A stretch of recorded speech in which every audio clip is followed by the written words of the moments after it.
শুভ সকাল বন্ধুরা।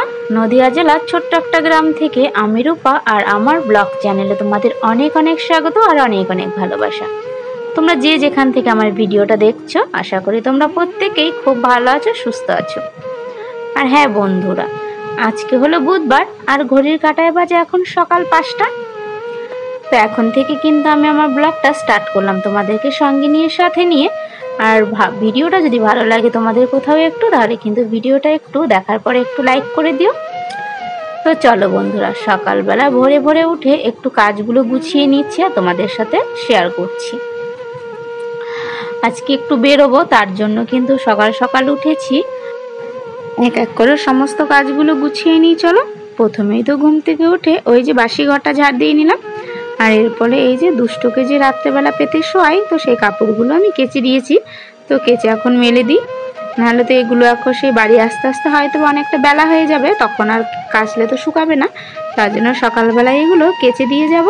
তো চলো বন্ধুরা, আর কি বলো তো, কালকে রাত্রেবেলা আমি থালা বাসনগুলো মেজে রেখেছিলাম, যেহেতু সকালবেলা একটু তাড়াহুড়ো রান্না করতে হবে, তার জন্য সকালবেলা আর থালা বাসন মাজতে গেলে তো অনেকটা দেরি হয়ে যাবে, তার জন্য কিন্তু রাত্রেবেলায় মেজে রেখেছিলাম।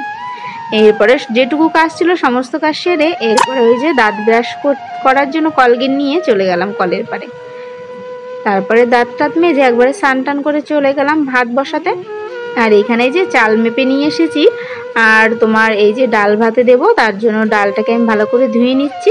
আর যখন আমি চালটা ধুতে গেছিলাম তখন না আকাশটা মেঘ মেঘ করছিল, আর হালকা না ফিসফিস করে বৃষ্টি পড়ছিল, তার জন্য না ওই গামছাটা মাথার ওপরে দিয়ে নিলাম, যে জল পড়ছে যাতে সকালবেলা মাথাটা ভিজলে তো ঠান্ডা লেগে যাবে, তার জন্য মাথার ওপরে গামছাটা দিয়ে দিলাম। তো চলো বন্ধুরা, চালটা আমি ভালো করে ধুয়ে নিই, ততক্ষণ তোমরা আমার ভিডিওটা দেখতে থাকো, আর ভালো লাগলে আমার চ্যানেলটা সাবস্ক্রাইব করতে থাকো।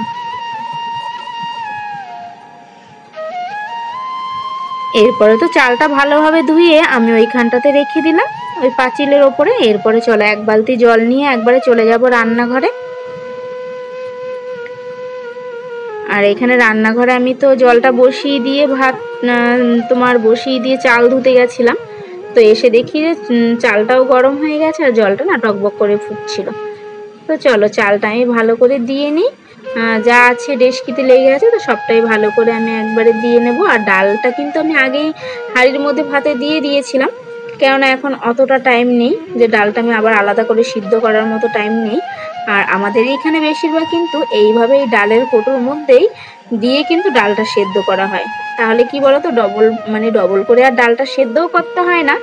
আর তোমার ডালটা তো আলাদা সেদ্ধ করতে গেলে টাইমেরও প্রয়োজন আছে, আবার তোমার গ্যাসও তো ফুরিয়ে যাবে।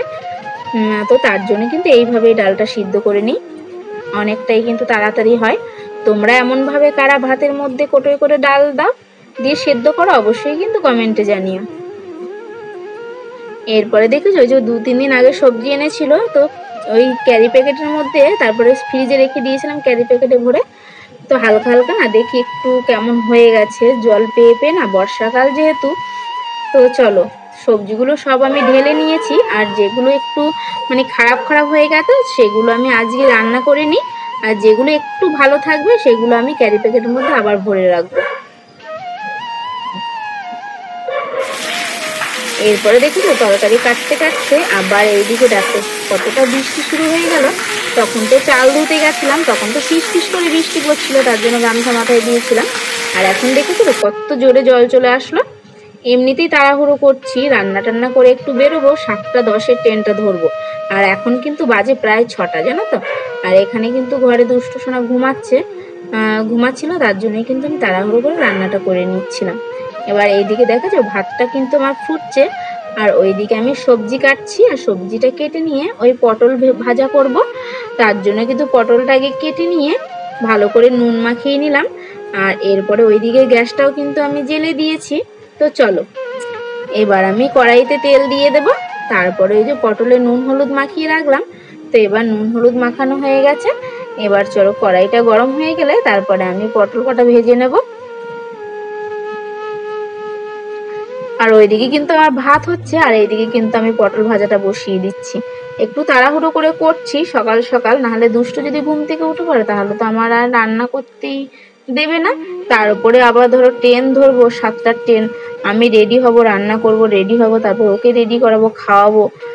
আর এইদিকে এই যে তাড়াহুড়ো করে সবজি কেটে নিয়েছি।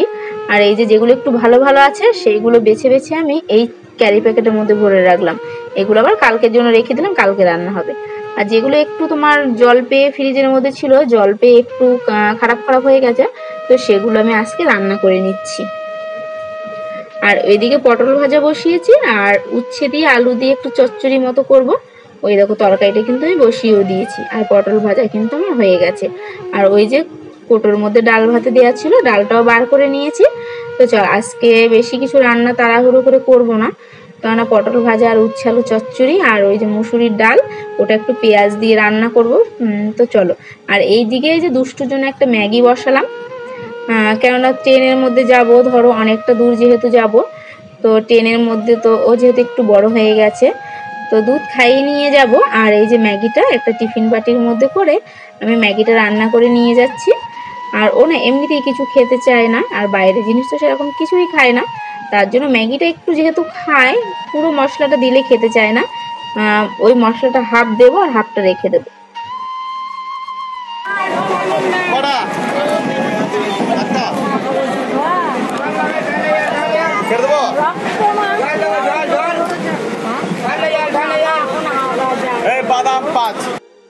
এরপরে দেখেছো সকালবেলা আজ 7:10-এর ট্রেন ধরেছি, যা কিছু কাজ ছিল সব কাজ কিন্তু গুছিয়ে এই যে ট্রেনের মধ্যে বসে আছি।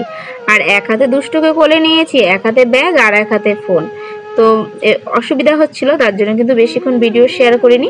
আর ওই যে যেখানে গেছিলাম সেখানে গিয়ে দুষ্টু এই যে কিছু জামা কাপড় নিয়ে গেছিলাম, মানে গরমের মধ্যে হালকা পাতলা, তো দেখো ওখানে একটা দাদা পেয়েছে, তো দাদার সঙ্গে কিরকম খেলা করছে দেখেছো, ওই দাদাটা না সব খেলা ওকে বার করে দিয়েছে। তো এরপরে আবার বাড়িও ফিরে চলে আসলাম। দেখো বাড়ি আস্তে আস্তে প্রায় 4:30-5টা বেজে গেছিলো। তারপরে এসে দেখি ওই যে বাড়িতে সবাই ছিল, মেয়ে ছিল, মেয়ের বাবা ছিল, তো ওরা তো দুপুরে খাওয়া দাওয়া করেছে, সকালে খেয়েছে, তো সেই থালা বাসনগুলো ছিল কলের পাড়েই পড়েছিল, তো সেইগুলো না আমি এবার বাড়ি এসে মেজে নিচ্ছি। আর যে খেয়েছিল জলের বোতল, ওই যে দেখো আমার মাথার ওপরের ওই পাশটা দেয়ালটায় দেখেছো কয়েকটা বোতল আছে, তো সেইগুলো বোতল ফাঁকা হয়ে গেছিলো, তো বাড়ি এসে আমি সেগুলো আমি পরিষ্কার করে মেজে নিচ্ছি আর বোতলগুলো ভরে নিচ্ছি। কি করবো বলো, আমার তো একার সংসার, আর মেয়ে যেহেতু ছোট অতটাও গুছিয়ে কাজ করতে পারে না। আর কল চিপে চিপে এক হাতে বোতল ধরে এক হাতে কল টিপেও বোতলও ভরতে পারে না, থালাটাও এক হাতে অতটা হয়তো বা মেজে দিতে পারে, কিন্তু চিপে চিপে এক হাতে ধুতে পারে না, তাই জন্য ওকে আমি বলিনি যে মেজে রেখো বা কিছু, আমি যে বাড়ি আসবো তখন আমি করে নেব। তো এখনও তো ছোট, তাই জন্য আর কাজে সেরকম কাজ ওকে দিয়ে করাই না। তো আমরা কি বলতো, বাবা মারা যতই কষ্ট হোক না কেন সন্তানকে দিয়ে না, যতক্ষণ পারি ততক্ষণ কিন্তু সন্তানকে দিয়ে কোনো কাজ আমরা করাই না। তো এটাই তো বাবা মার কর্তব্য, তাই না? তো যাই হোক, দেখেছো আর কেমন একটা অন্ধকার অন্ধকার হয়ে গেছিলো আমার থালা বাসনগুলো মাজতে, কেননা বাড়ি এসে কিন্তু একটু বসিনি, দাঁড়াইনি, এসে বিছানা কাতা গুছিয়েছি, ঘর দুয়ার ঝাঁটপাট দিয়েছি। তারপরে এই যে সকালবেলা যেহেতু তোমাদের সাথে এই কাজগুলো আমি শেয়ার করিনি আজকে, তার জন্য ভাবলাম এই কাজগুলো তোমাদের সাথে একটু শেয়ার করি। আর শেয়ার করতে করতে কিন্তু আমার কিন্তু অনেকটাই সেই সন্ধে সন্ধে হয়ে গেছে, দেখেছো কেমন একটা অন্ধকার হয়ে গেছে, আমার মুখটাও ঠিকভাবে দেখা যাচ্ছে না। আর আমি এতটাই তাড়াহুড়ো করছিলাম, আমি তাড়াহুড়ো করে বোতলটা রাখতে গিয়ে কিন্তু বোতলটা পড়েই গেল। আর এইদিকে তো আবার দুষ্টুর খিদের টাইম হয়ে গেছে, ওকেও তো খাওয়াতে হবে। এরপরে ওই যে ছেলেকেও খাওয়ালাম, খাইয়ে দাইয়ে তারপরে যে সন্ধ্যেবেলা দুধ আনি, তো দুধটাও গরম করে দিয়ে একটুখানি বসেছিলাম। তারপরে সন্ধ্যেবেলা মানে ভাত বসাতে যাব তার কিছুক্ষণ আগেই শুনি যে আমাদের পাশের বাড়িতেই একটা কাকু সম্পর্ক হয়, তো আমাদের এমনি আত্মীয় নয়, আমাদের পাশের বাড়িতে, তো বয়স খুব একটা বেশি না, অল্প বয়স, তো সে মারা গেছে। তার জন্য না সেই ভাত আর বসানো হলো না। আর দুষ্টুর বাবা তো ওই কাকুটাকে নিয়ে গঙ্গায় যাবে, আরও সব অনেকেই যাবে, তার জন্য ও যেহেতু বাড়িতে নেই, তার জন্য আর রান্নাও করলাম না। আর মেয়ে আর আমি খাবো, তার জন্য ওই যে ঘরের আটা ছিল, তো একটু হালকা পাতলাভাবে তোমার ওই গোলা রুটিগুলো করে নিচ্ছি। আর অনেকদিন খাওয়াও হয়নি। আর দেখেছো অনেকটা রাত হয়ে গেছে, এখন কটা বাজে জানো, এখন বাজে প্রায় 12টা। তো এখন কিন্তু ওকে মানে বাড়ি থেকে এসে গঙ্গার ঘাটে নিয়ে গেল, তো তারপরে কিন্তু আমি এই রুটিটা বানাচ্ছি। এত রাত হয়ে গেছে তাই জন্য কিন্তু আর ভাত চাপালাম না, এত রাতে আর ভাত খেতেও ভালো লাগছিল না, আর মনটা একটু খারাপ, তার জন্য আর ভাত রান্না করলাম না, ওই দুটো একটা রুটি বানাচ্ছি, এই খেয়ে এখন রাতটা কাটিয়ে দেবো। তো চলো বন্ধুরা, ভিডিওটা আজকে এখানেই শেষ করে দিলাম। কালকে দেখা হচ্ছে আর একটা নতুন ভিডিওর সাথে। ততক্ষণ তোমরা ভালো থেকো, সুস্থ থেকো।